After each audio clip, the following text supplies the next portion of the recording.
Hello and welcome guys. Today in this video I gonna show you how to find bad sectors in Windows 10 PC. So let's start. Firstly, go to start and type cmd.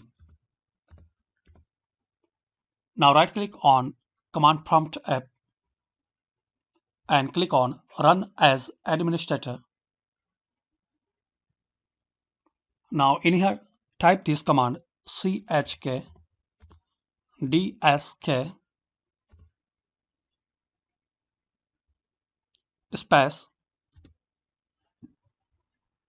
Now type the drive letter. For example, if you want to check D drive letter, so type D semicolon space slash F. Now press enter.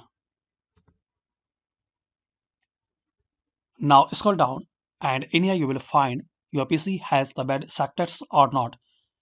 In my case and my PC has 0 bad sectors. So like this friends, very easily and using the simple method you can find and check bad sectors in your Windows 10 PC. I hope you like this video. Thanks for watching this video. Please subscribe the channel for latest update.